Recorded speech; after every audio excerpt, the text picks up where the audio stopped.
الحمد لله رب العالمين، والصلاة والسلام على نبينا وسيدنا محمد وعلى آله وأصحابه ومن تبعه بإحسان إلى يوم الدين، أما بعد. فعن ابن عمر رضي الله تعالى عنهما أن رسول الله صلى الله عليه وسلم سئل ما يلبس المحرم من الثياب، قال لا يلبس القميص ولا العمائم ولا السراويلات ولا البرانس ولا الخفاف إلا أحد لا يجد نعلين فليلبس الخفين وليقطعهما أسفل من الكعبين، ولا تلبسوا شيئا من الثياب مسه الزعفران ولا تلبسوا شيئا من الثياب مسه الزعفران ولا الورس، متفق علیہ واللفظ لمسلمین۔ احرام کا باب چل رہا ہے، نیت کا، اور احرام سے بعد احرام کی چادروں کا، جو آدمی جس کپڑے میں احرام باندھتا ہے، احرام اور اس کے متعلقات کا بیان سے جو چیزیں متعلق ہیں، تو اس میں ان کپڑوں کا بیان ہے جو محرم حالت احرام میں نہیں پہن سکتا، کیسے احرام باندھنا چاہیے یا کس طرح کے کپڑے میں محرم کو احرام میں ہونا چاہیے، اس کا ذکر ہے۔ حضرت عبداللہ بن عمر رضی اللہ عنہما فرماتے ہیں کہ بے شک رسول اللہ صلی اللہ علیہ وسلم سے سوال کیا گیا کہ محرم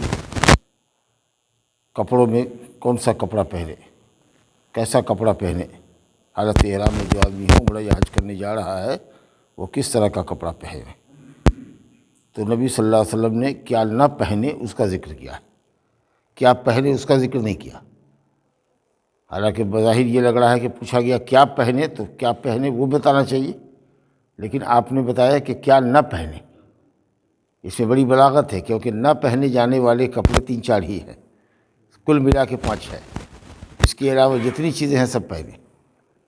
تو اگر کہتے یہ پہنو یہ پہنو یہ پہنو یہ پہنو تو اس کی کوئی حد نہ رہتی۔ تو کیا نہ پہنو، اس سے جواب مل گیا کہ جس چیز سے منع کیا گیا ہے اس کے علاوہ جو ہے سب آپ کے لیے حلال ہے، پہنی۔ تو بہترین جواب ہے اختصار کے ساتھ۔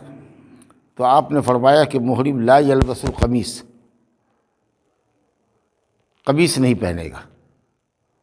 اب قمیص میں جیسی بھی قمیص ہو جو بدن کے حساب سے سلی جاتی ہے، جس میں آستین بنا ہوتا ہے، گردن کٹی ہوتی ہے، جس میں ہم پہنتے ہیں، چاہے وہ ہمارا کرتا ہو جو ہندوستان میں ہم پہنتے ہیں، یا عربی کا جو کرتا ہوتا ہے گردن سے لے کر کے پاؤں تک کا ہوتا ہے، یا اسی طریقے سے آپ کا شرٹ ہے، کسی کا ٹی شرٹ ہے،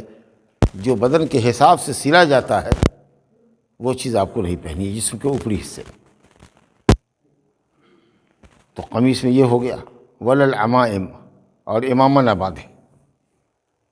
امامہ پگڑی نہ باندھے، ٹوپی نہ پہنے، چادر نہ ڈالے، تولیہ نہ رکھے، رومال نہ رکھے، عربی سے جو غترہ رکھتا ہے لال سفید والا وہ نہ رکھے، گویا سر اس کا کھلا رہنا چاہیے۔ اور فرمایا ولا سراویلات، سروال کی جمع، پائجامہ نہ پہنے، جس میں دونوں پاؤں گھساتے ہیں اس طرح کی چیز نہیں ہونی چاہیے، چاہے وہ پورا پائجامہ ہو یا ہاف ہو یا 3/4 ہو، کسی طرح کا پائجامہ جس میں دونوں قدم گھساتے ہیں وہ محرم نہ پہنے۔ سیدھا بیٹھیے، داہنے ہاتھ پر ٹیک لگائیے۔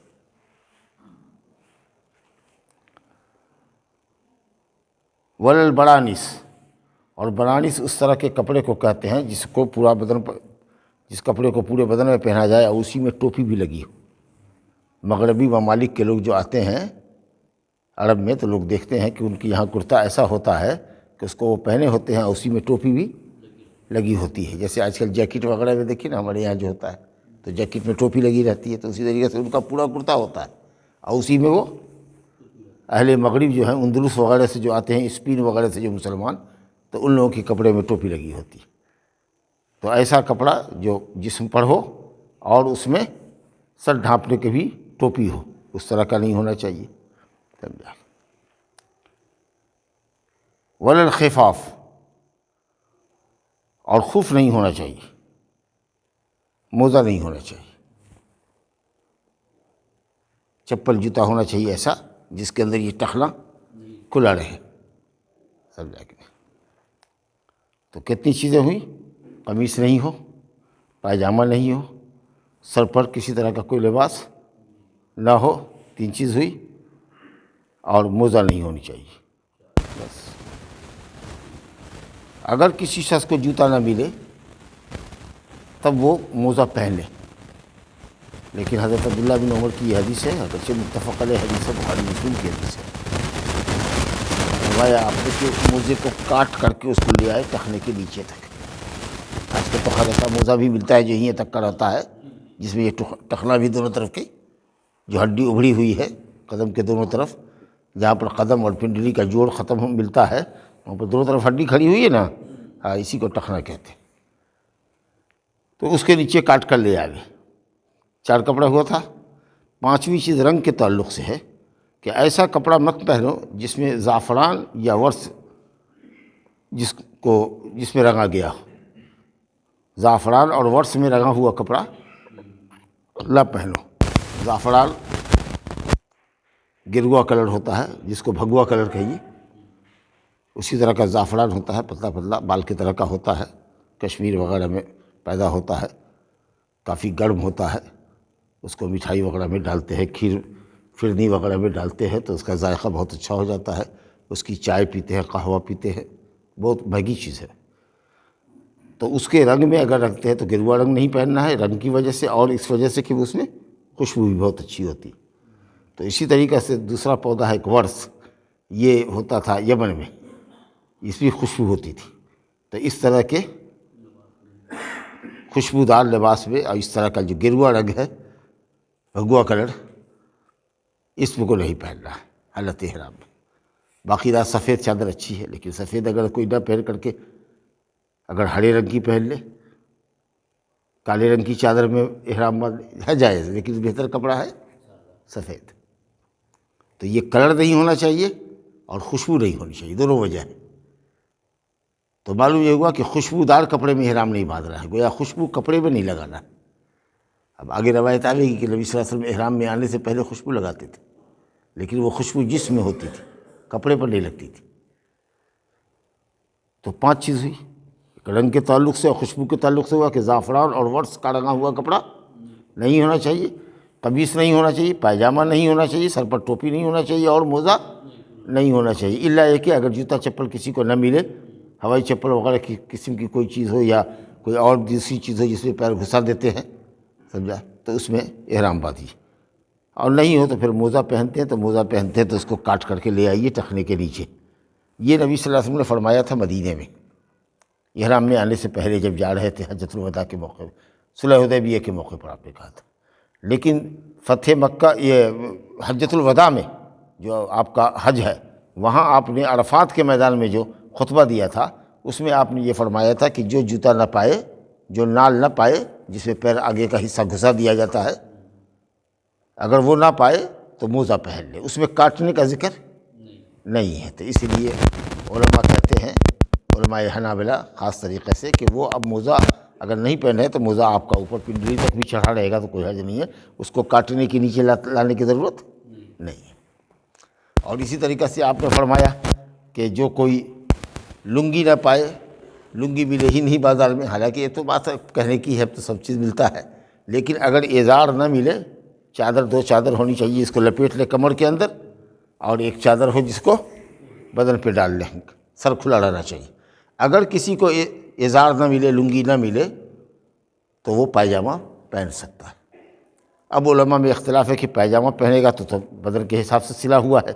پیر کے حساب سے، تو اس کو پھاڑ کے لانا پڑے گا، سمجھا، اس کو لنگی کی شکل دینی پڑے گی۔ اب بعض علماء نے کہا کہ نبی صلی اللہ علیہ وسلم نے یہ کہاں قید لگائی، آپ نے یہ فرمایا کہ اگر کوئی ازار نہ پائے، لنگی نہ پائے تو پائجامہ پہن لے، لہذا وہ سلا ہوا پائجامہ پہنے گا۔ اور اگر جوتا چپل نہیں مل رہا ہے، اس کو نال نہیں مل رہا ہے، تو موزہ پہنے گا، اور اس کو کاٹنے کی بھی ضرورت نہیں۔ چلیے صاحب، بس اتنی ہی چیزیں ہیں، اس کے علاوہ جو چیزیں آپ پہنیے۔ اب جو چیز کا مطلب یہ ہے کہ اگر کوئی پوچھے کہ چشمہ پہن سکتے ہیں کہ نہیں حالت احرام میں، تو کیا جواب دیجیے گا؟ پہن سکتے ہیں، کیونکہ ہے منع۔ کوئی کہے گھڑی پہن سکتے ہیں کہ نہیں، کہے گا بالکل پہن سکتے ہیں۔ کوئی کہے کہ کمر میں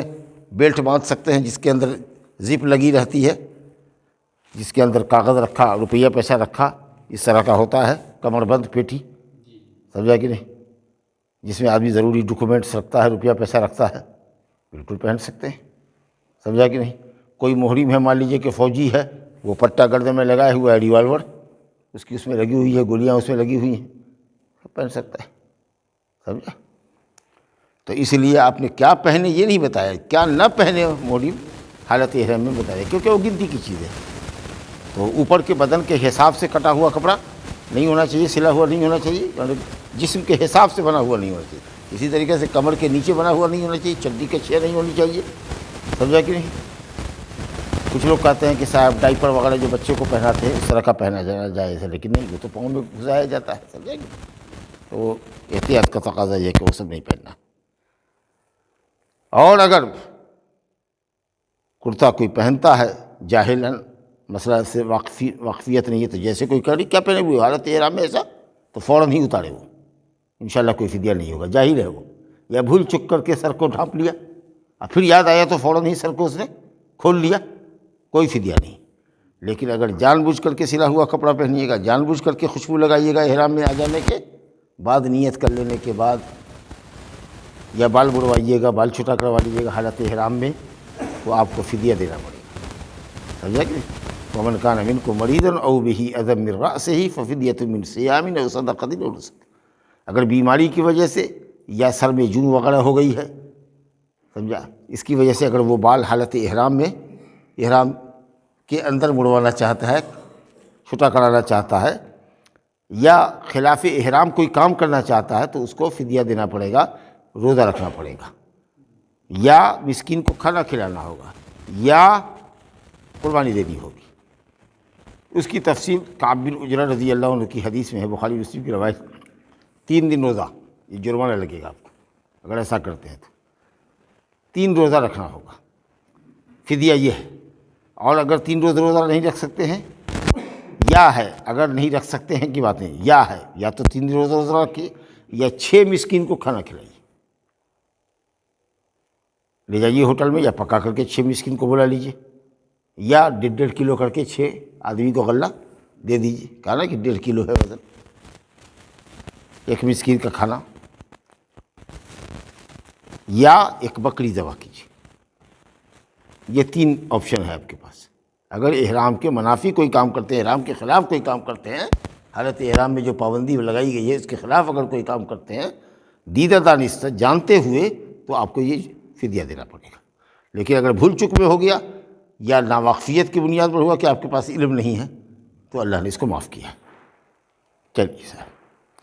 دوسری روایت دیکھیے، وعن عائشہ رضی اللہ تعالی عنہا قالت كنت اطیب رسول اللہ صلی اللہ علیہ وسلم لاحرامہ قبل ان یحرم ولحلہ قبل ان یطوف بالبیت، متفق علیہ۔ اما عائشہ رضی اللہ عنہ کہتی ہیں کہ میں رسول اللہ صلی اللہ علیہ وسلم کو احرام میں آنے کے لیے خوشبو لگاتی تھی قبل اس کے کہ آپ احرام میں آئیں، یعنی احرام نسک میں داخل ہوں، حج اور عمرے کی نیت کریں، اس سے پہلے آپ کو خوشبو لگا دیتی تھی۔ کیونکہ اب جب نیت کر لیا، میقات سے جب کہہ دیا لبیک اللہم عمرۃ، عمرے کی نیت سے میں اب بڑھ رہا ہوں، تب اب آپ کے لیے خوشبو لگانا حرام ہو گیا۔ اب اگر جان بوجھ کے لگائیے گا تو فدیہ لگے گا، لیکن اب باتھ روم گئے، صابن سے ہاتھ دھو رہے ہیں اور اس صابن میں تھوڑی خوشبو ہے، مکوہ صابن ہے، تو انشاءاللہ اس پر کوئی جرمانہ نہیں، کیونکہ وہ خوشبو نہیں ہے، اس پر خوشبو کا اطلاق نہیں ہوتا ہے، سمجھا کہ۔ یا مان لیجیے کہ ہونٹ اگر پھٹ رہا ہے، کوئی کریم آپ نے لگا لیا تو کوئی حرج کی بات نہیں، بہت معمولی سا اس میں اسمیل رہتا ہے، ہلکی سی بو رہتی ہے خوشبو کی، لیکن اس پر خوشبو کا اطلاق نہیں ہوتا ہے۔ جس چیز کو خوشبو کہتے ہیں وہ آپ کو نہیں لگانا ہے احرام میں آنے کے بعد، احرام کی نیت کر لینے کے بعد، سمجھا۔ لیکن اس سے پہلے نبی صلی اللہ علیہ وسلم غسل فرما کے آئے، اور اس کے بعد پورے بدن میں تیل کی طریقے سے، سر میں، داڑھی میں، بدن میں حضرت عائشہ رضی اللہ عنہ خوشبو مل دیتے تھے، اور اس کے بعد نبی صلی اللہ علیہ وسلم احرام کی چادر پہن لیتے تھے اور نیت کرتے تھے، اب اس کے بعد نہیں کرتے۔ لیکن جو خوشبو پہلے ملی ہوئی ہوتی تھی سر میں، اس کا اثر کبھی کبھی جب وہ پسینے میں بہہ کر کے آتا تو وہ پسینہ جو سفید ہوتا وہ خوشبو کے رنگ میں ہلکا سا رنگا ہوا حضرت عائشہ کہتی کہ نبی صلی اللہ علیہ وسلم کے سر میں پیشانی میں ہم وہ خوشبو کا اثر اور اس کی چمک دیکھتے تھے۔ تو اگر خوشبو پہلے سے لگا رکھی ہے احرام میں آنے سے پہلے، نیت کرنے سے پہلے، اور اس کا اثر اور اس کی مہک آپ کے بدن میں احرام کے بعد بھی ہے تو کوئی حرج کی بات نہیں ہے۔ احرام میں آنے کے بعد نہیں کرنا، واہ، لیکن وہ پہلے سے لگی ہوئی ہے، کپڑے میں نہیں ہونی چاہیے۔ کپڑے میں احرام کی جو چادر پہننا ہے اس میں بالکل ہی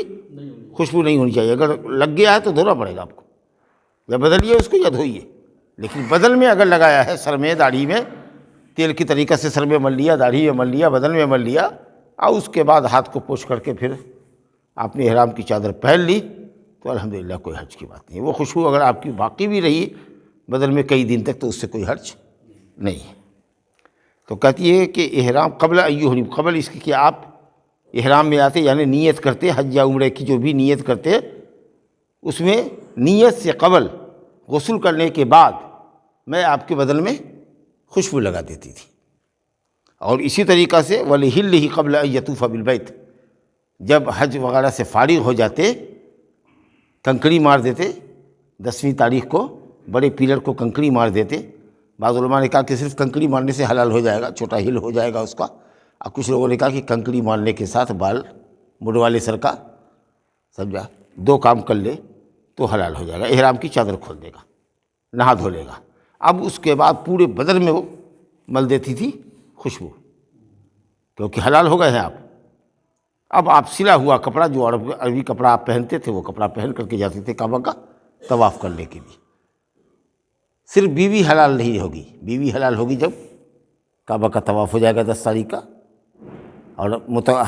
حج تمتع کر رہا ہے تو صفا مروہ کی صحیح بھی کر لے گا۔ اس کے بعد جب وہ رات میں آئے گا تو اس کو بیوی اس کے لیے حلال ہے۔ لیکن جب تک حاجی 10 تاریخ کا مینا سے آنے کے بعد، کنکری لگانے کے بعد، جب تک کعبہ کا طواف نہیں کر لیتا ہے اس وقت تک اس کے لیے بیوی حلال نہیں۔ تو کہتی ہے بہرحال کہ طواف سے پہلے یعنی 10 تاریخ کو، جس کو طواف افاضہ کہتے ہیں، طواف زیارت کہتے ہیں، حج کا طواف جو کمپلسری ہے، اس سے پہلے جب نبی صلی اللہ علیہ وسلم احرام کھولتے، غسل کرتے، تو پھر میں آپ کے بدن میں کپڑا، پورے بدن میں آپ کی خوشبو لگاتی۔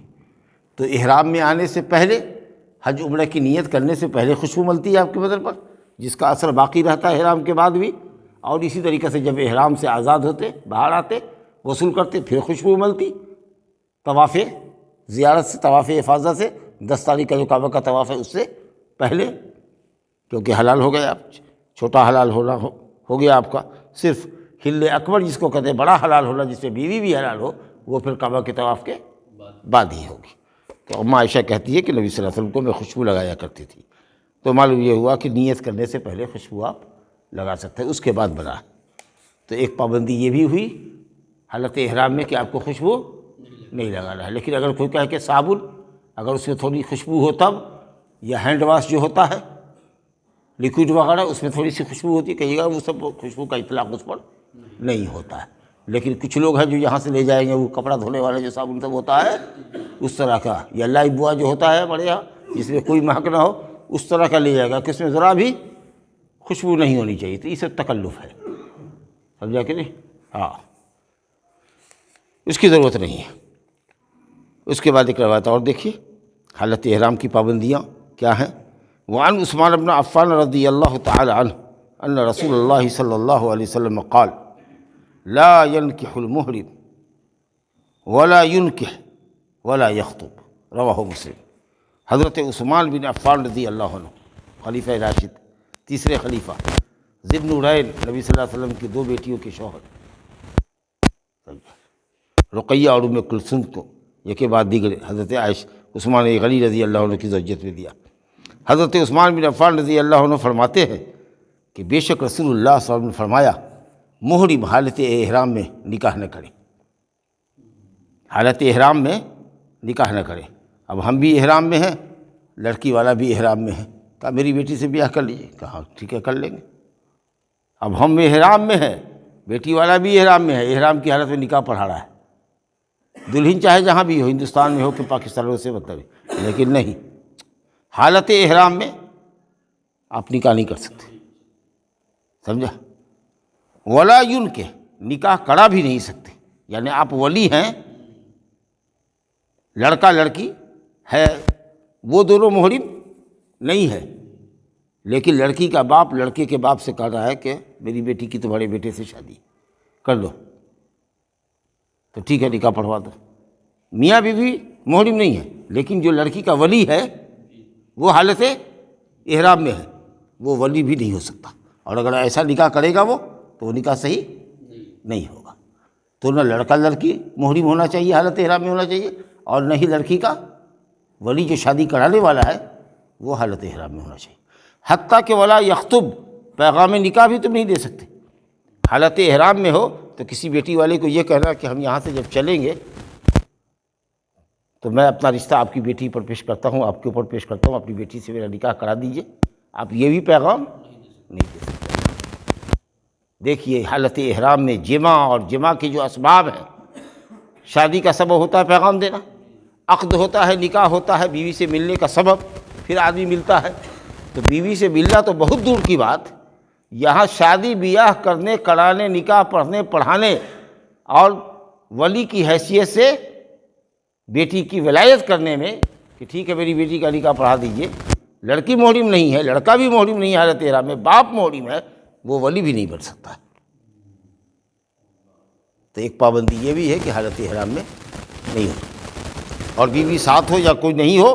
تو بھی جمع کی باتیں، شہوت کی باتیں، خواہشات نفس کی باتیں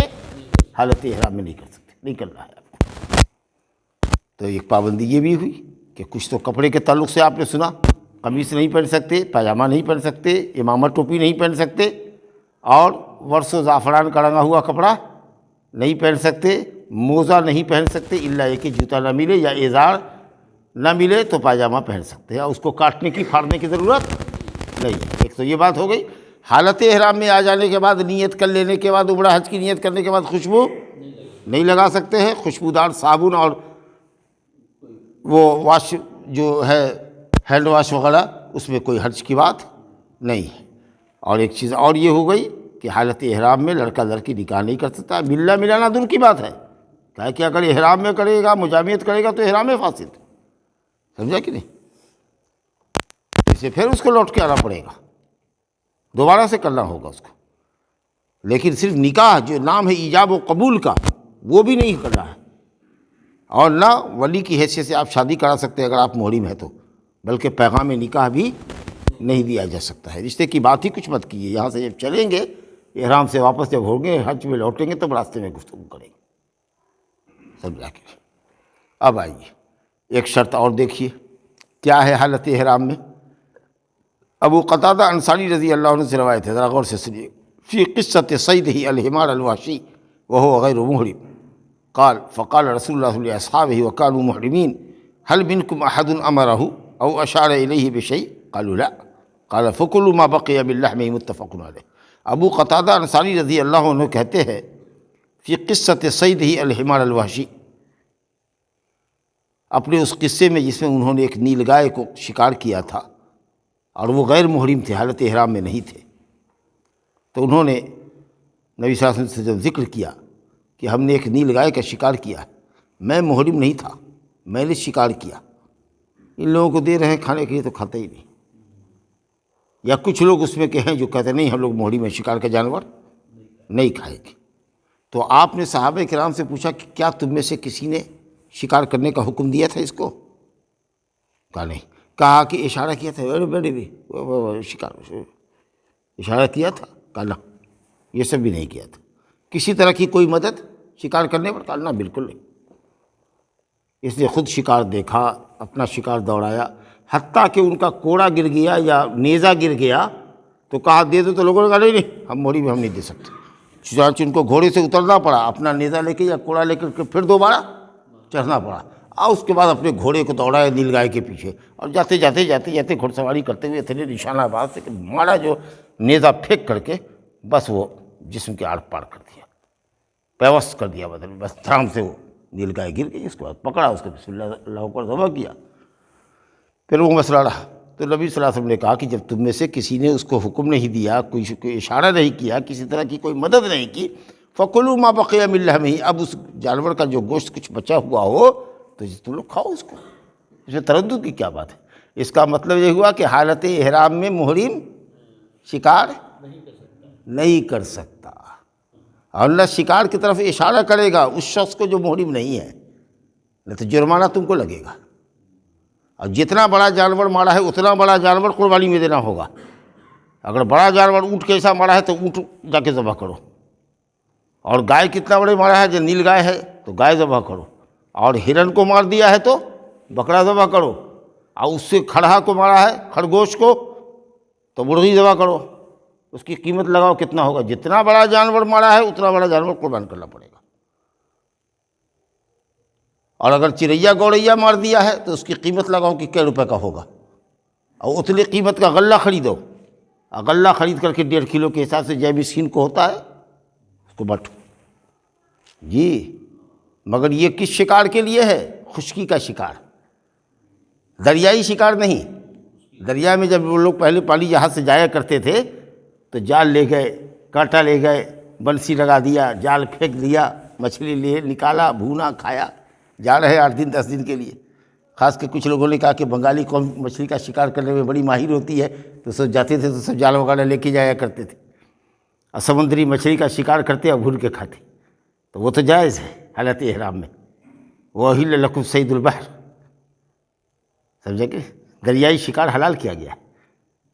حرم علیکم صید البر ما دمتم حرما، لیکن خشکی کا شکار تمہارے لیے جب تک حالت احرام میں ہو حرام کیا گیا ہے۔ اب شکار کس کو کہتے ہیں؟ اس جانور کا شکار ہوتا ہے جو حلال ہو، حرام جانور کو مارنا شکار کہتے ہیں؟ تو جب کہا گیا کہ شکار کرنا ہے تو مطلب ہوا کہ حلال جانور جس کا کھانا جائز ہے اس کا شکار ہوتا ہے۔ حرام مارا ہے تو جرمانہ نہیں لگے گا، ایسا جانور جس کا کھانا حرام ہے اگر اس کو مار دیا ہے تو جرمانہ نہیں لگے گا۔ دوسرا ہے کہ وہ شکار ہو، شکار وہ ہوتا ہے جو بدکتا ہو آدمی کو دیکھ کر کے بھاگے، تو وہ جانور مراد ہے، سمجھا کہ وحشی ہو۔ لیکن آپ جا رہے ہیں کھانے کی خواہش ہے، قافلہ ہمارا چل رہا ہے، ایک بکرا ذبح کر لیا، 10-20 بکرا بھی ہمارے ساتھ چل رہا ہے، کہیں کہیں رک کر کے بھوج پکا رہے ہیں، کھانا پکا رہے ہیں، اس میں بکرا ذبح کر دیا، گائے ذبح کر کے ایک قافلہ ہے کھا رہا ہے، تو اس میں کوئی حرج کی بات نہیں ہے، سمجھ لیں گے؟ تو جو پالتو جانور ہے ہمارا، اگر وہ ہم لے کے جا رہے ہیں، جیسے لاڑی پر ہم جا رہے ہیں، ٹرک پر اپنے جانور کو لے کے جا رہے ہیں، سمجھا کہ تو چلو بھائی ذبح کرتے ہوئے چلتے ہیں، کھاتے ہوئے چلتے ہیں، لیکن شکار کرنا جائز نہیں ہے، اور نہ شکار کرنے والے کی کوئی مدد کر سکتا ہے اگرچہ وہ محرم نہ ہو۔ اگر تم نے اس کی مدد کی تو جرمانہ دینا پڑے گا تم کو۔ تو حالت احرام میں شکار جائز ہے، کس جانور کا؟ خشکی کے جانور کا، جو جنگل میں رہتے ہیں، ون میں رہتے ہیں، جیسے نیل گائے ہے، خرگوش ہے، اسی طریقے سے ہرن ہے، جو بھی جانور ہے۔ اس کے بعد ایک حدیث اور پڑھتے ہیں، وعن صعب ابن جسامہ اللیثی رضی اللہ تعالی عنہ انہ اہدى لرسول اللہ صلی اللہ علیہ وسلم حمارا وحشیا وهو بالابواء او بودان فرده عليه وقال انا لم نرده عليك الا ان حرم، متفق علیہ۔ صعب ابن جسامہ اللیثی بڑے مہمان نواز آدمی تھے، نبی صلی اللہ علیہ وسلم حج میں جا رہے ہیں اور انہوں نے نبی صلی اللہ علیہ وسلم کو ہدیہ دیا، رسول اللہ علیہ وسلم کو ہدیہ دیا، حمارن وحشیت، نیل گائے کا ہدیہ دیا، نیل گائے ذبح کر کے لائے۔ جب دیکھا کہ نبی صلی اللہ علیہ وسلم ہمارے گاؤں میں آ کے رکے قافلے کے ساتھ، تو جا کر کے انہوں نے جنگل میں شکار کیا نیل گائے کا، اور ذبح کر کے ماشاءاللہ گوشت لے کر کے پورا لے کے آئے کہ ہم نے آپ کے لیے شکار کیا ہے، آپ کی ضیافت اور مہمانی کے لیے، آپ اس کو قبول کیجیے۔ تو آپ نے کہا نہیں ہم نہیں لیں گے اس کو۔ اب ظاہر ہے کہ ایک آدمی مہمان نواز ہو، نبی صلی اللہ علیہ وسلم کی خدمت میں لایا ہو کتنی آرزو سے، اور آپ نے اس کو واپس کر دیا ہو، تو اس کے چہرے کا رنگ بدل گیا، مایوسی نے اس کو گھیر دیا، حسرت اس کے چہرے پر نظر آ رہی تھی۔ نبی صلی اللہ علیہ وسلم نے اس کے غم و الم کو محسوس کیا، پھر آپ نے وجہ بتائی کہ ہم نے کیوں لوٹایا، کہا اس لیے ہم نے لوٹایا ہے کہ ہم محرم ہیں۔ تو آپ کہیے گا کہ آپ نے شکار تو نہیں کیا تھا، شکار پر آپ نے حکم نہیں کیا تھا، شکار کرنے پر آپ نے کوئی مدد بھی نہیں کیا تھا، لیکن یہاں کیوں حرام ہو گیا؟ کہا اس لیے حرام ہو گیا کہ صعب ابن جسامہ لیثی نے، جو محرم نہیں تھے، انہوں نے نبی صلی اللہ علیہ وسلم کی اور محرمین کی ضیافت کے لیے شکار کیا تھا۔ تو اب رول یہ آیا کہ محرم اگر حالت احرام میں شکار کرتا ہے تو حرام، اگر محرم کسی کی مدد کرتا ہے تو حرام، اور وہ شکار بھی حرام جو شخص حلال محرم کی مہمانی کے لیے شکار کرے۔ آپ اپنے لیے کیجئے، آپ نے اپنے لیے اگر کیا، اس میں سے کچھ ہم کو تحفہ دیجیے گا تو ہم لیں گے، لیکن ہماری مہمانی کے لیے آپ گئے شکار کرنے کے لیے، ہم اس کی وجہ بنے ہیں کہ ان کے لیے چلو شکار کر کے لاتے ہیں، تو حدیث کا یہ رول آیا کہ وہ نہیں کر سکتے۔ تو اب دو بات یہ ہوئی کہ محرم شکار نہ کرے گا خشکی کا، اور محرم کے لیے بھی شکار نہ کیا جائے، ہاں، اور اگر محرم نے مدد کی ہے، اشارہ بازی کی ہے، تو پھر وہ شکار بھی حرام ہے اور جرمانہ بھی اس کو دینا پڑے گا۔ یہ ابو قتادہ انصاری نبی صلی اللہ علیہ وسلم کے ساتھ جا رہے صلح حدیبیہ کے عمرہ حدیبیہ میں، لیکن چونکہ یہ خوف تھا نبی صلی اللہ علیہ وسلم کی کہ ہو سکتا ہے کہ مشرکین دشمنی کریں، ابھی مکہ فتح نہیں ہوا تھا، تو ان کو اور چند لوگوں کو کہا کہ تم ساحل سمندر سے ہو کر کے آگے جا کر کے دیکھو کہ راستہ میں کوئی معاملہ تو نہیں ہے، مشرکین ہمارا راستہ گھیرنے کے لیے تو نہیں ہے، یا ہم سے جنگ کرنے کا ارادہ تو نہیں کرتے، تو اس لیے یہ محرم نہیں تھے، تو انہوں نے شکار کیا تھا۔ پھر آگے جا کر کے حضرت ابو قتادہ انصاری رضی اللہ عنہ محرم ہو گئے، لیکن جس وقت انہوں نے شکار کیا تھا اس وقت وہ محرم نہیں تھے،